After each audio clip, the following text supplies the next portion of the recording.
Hey everyone, Daniel here, and welcome to my long overdue review that should have been done almost nearly a year ago for Halt and Catch Fire Season 3, Episode 8, titled You Are Not Safe. I got three things to address before I get to the recap, which should take less than 2 minutes, and then get to my pros, cons, and final score. Please feel free to skip a recap if you've already seen the episode, and I just kind of get more into little details with a recap and give you my personal thoughts on these scenes and etc., etc. But anyway, again, it's a long overdue. I know Season 3 ended almost nearly a year ago, like in September, so I mean, we're barely the beginning of July, but we're getting there, and it's a long overdue review. I should have done it a long time ago. I just need to review episode 8, 9, and 10, so please excuse me. I saw them a long time ago, but now that it's on Netflix, I rewatched at least these last 3 episodes so I can review them for you guys and get my brain back to it.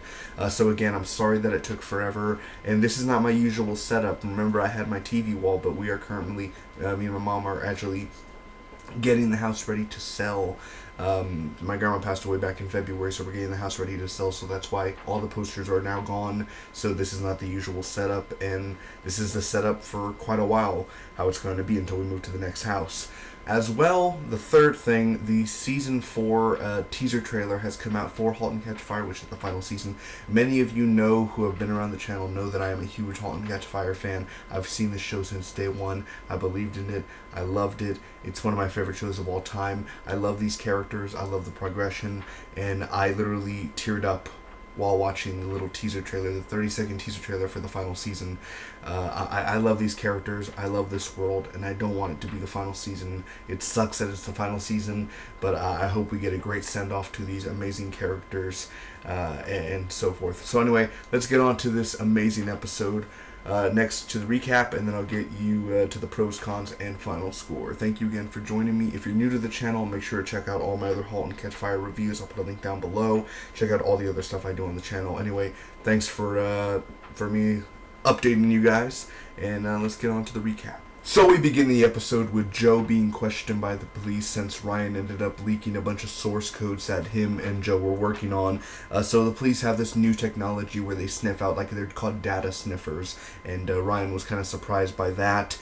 So they're getting this from all of Ryan's computers and getting all the data that he thought he deleted while they're picking it up and getting more information and intel against Ryan. Now Joe is getting Gordon's help. He's talking to Gordon, and Cameron ends up looking at a wasp nest. Now this doesn't have much significance during the episode, but it is Halloween time, and there are multiple time jumps in this episode. Now Joe ends up visiting her and having a talk while she's watching Evil Dead, and kind of saying that, hey, if you can help me out, I need you to talk to Ryan. I can't find Ryan at the moment. If you can, please tell him that I want to help him, and I'm not angry at him. He's my friend, and please get him to contact me or come visit me. Now, anyway, Gordon ends up hanging up on Donna. Donna's getting ready because Mutiny is about to go public, and she's getting ready to go and go on TV, and then they're going public, so the stock prices and, you know, all that on Wall Street crap, I don't understand all that, but they're gonna, you know, this is a big thing for Mutiny, so they're getting ready for that. Cameron is working on a new game, and Tom has actually got a promotion. Her husband, or I guess they're already married technically, so the husband, Tom, ended up getting a promotion at work, so they may be moving to Tokyo. He does a proposition, and then she's kind of like, okay, yeah, I guess, move to Tokyo. So it's kind of one of those, like, awkward, like, I guess we'll leave, but, you know, we all know how that ends up working out there. So Ryan ends up having 2 options from Joe. Either turn yourself in and you get 1 to 2 years of prison, or I just saw the episode and I don't remember the other option. Something like, I give you $50 million, I take you to the bus station, and you just disappear. After that, he ends up, again, Joe and Ryan are talking to each other. He's at Joe's place, and Donna is on TV. They look at the stocks, and it is not what they expected. So much for going public. So anyway, they didn't go public, is what I put there. Ryan ends up killing himself at the end. He jumps from whatever the top floor is from Joe's place. On the balcony, he ends up jumping and committing suicide, and leaves a letter saying that you are not safe, that there is no security. Security is not, it's all an illusion in a way, just like Mr. Robot, how control is an illusion. Anyway, Cameron ends up seeing Donna and the kids at a store, and they're getting ready. Her and Tom are already getting ready to leave to Tokyo, and at the end, Joe reads Ryan's suicide letter, again about the security not being real. It's just something we say to our kids for them to sleep at night. Anyway, now on to the pros and cons. Starting off with the pros, I always say this for every single Halt and Catch Fire episode because it is true. The acting, the cinematography, both are just so amazing. I love the way that this show is shot, and I've kind of noticed from previous seasons, from season 1, season 2, and season 3, they've kind of altered the way that they do their angles, the way the showrunners and the cinematographers end up, they change their angles from season to season, and they have this sort of theme going on with the different characters and different angles, which is a very nice touch. As well, the acting, we have 4 main characters, obviously, Joe, Gordon, Donna, and Cameron, and they each have their own storyline that they're working on and that we're following. And definitely, for sure, the strongest this episode was, besides Donna and Cameron, Gordon really didn't do much this episode, but the main one was really Joe and Ryan's and Joe's story. And Lee Pace is fantastic, and Joe has changed since season 1. Go back to season 1 and see how Joe acted, and then in season 2, this is a very different Joe. This is a more self-aware Joe, a more humanized Joe. He's more middle-aged, even though he's not like 40 or something in the show, but he's very a middle-aged, more wise, more realistic person. And that's something that I really think Lee Pace really brings to the character and how he evolved.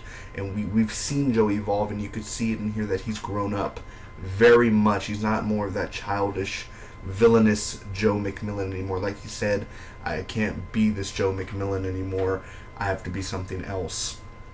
So Lee Pace did an awesome job. Again, everyone acting did a fantastic job. I absolutely love it, especially the opening, the slow motion shots, the police talking to him, and he's all dazed and out of his mind from the beginning of the episode when they were questioning him to the end of the episode where they come in and say, was Ryan here, blah, blah, blah, you may need to sit down. He sees the balcony door open, obviously pointing that Ryan killed himself. As well, there is a funny little joke that Joe ended up saying to Cameron when she's like, "Oh, are you a kid dressed up as Joe McMillan?"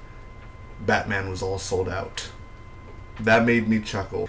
Now, with Mutiny going public and having the stocks be low and not having a successful public launch, that was something that was very hard to watch. Not only Donna's reaction and her kind of hard to breathe, how she needed a moment alone in her hotel room, and honestly, the actress Carrie Bichet, the woman who plays Donna, again, so, I mean, her character gets dogged on so much. Her character is always, and that's one of the cons, but not really taking points off, but it's one of those where it's poor Donna. Since season 1, season 2, and season 3, she's always been the one that's been put aside. She never gets the spotlight. She very little. She rises to the top when she has her main scenes, but she's always the one that's like, when Gordon hangs up on her, just, and stuff, because they just shit on her. They really do.